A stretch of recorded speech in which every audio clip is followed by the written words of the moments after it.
Hi, everyone. Welcome to Prime Brief. Boy, it's been a wild week, Elias. What do you have for us this week? It's been actually a long time since we've done a prime brief, so I'm glad that we are doing it again. So welcome everyone. We were talking before, Amy, and it's so funny because all of a sudden the whole concept of listening came up in our conversations. So let's talk a little bit about listening. It's funny because listening is usually like the number one skill that coaches talk about. We go to coach training, let's talk about listening, right? So listening is so crucial in the coaching conversation. What do you have for us as far as listening go? Well, what brought it up, Elias, I was telling you about, as many of you know from one of our podcasts, that I do improv comedy. And last night we were in a workshop and we did an entire scene, two actors, and everybody had to do it, but speaking in gibberish. And I thought, well, that's an interesting exercise. Let's see what happens here. And there's so many principles in improv that apply to coaching as well.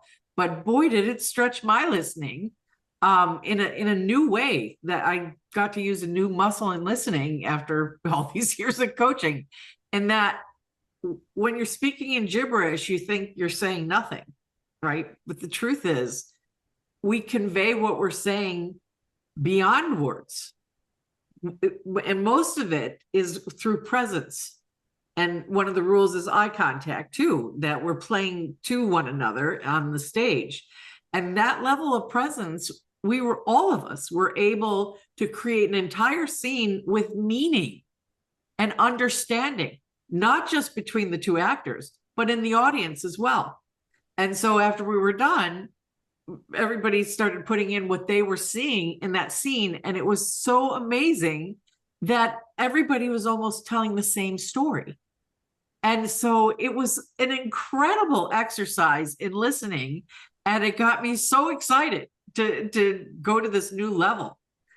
Yeah, this brings up, Bill. I think I've done something similar to it like decades ago, and it's unbelievable to see like the level of conversations that we have besides the word. Another thing that comes up for me is like watching a movie with the sound off, right? And just paying attention to the characters and seeing the emotions, or watching a movie in a foreign language where you don't understand it. It is gibberish for us, right?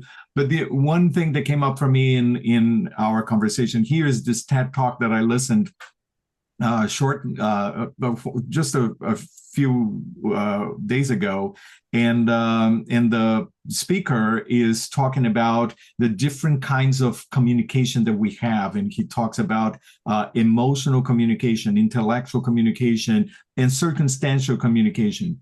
And he was saying that we may be exchanging information with someone in a way that we understand. But if I'm approaching that conversation with an emotional mindset, and the other person is approaching from a different perspective, maybe circumstantial, maybe intellectual, we are not going to be able to listen and communicate with each other well. So how important it is for us to, even in a coaching conversation, are we matching the same type of conversation that the client has, not simply with data, not simply with information, but with what is the approach that the client has in that particular conversation.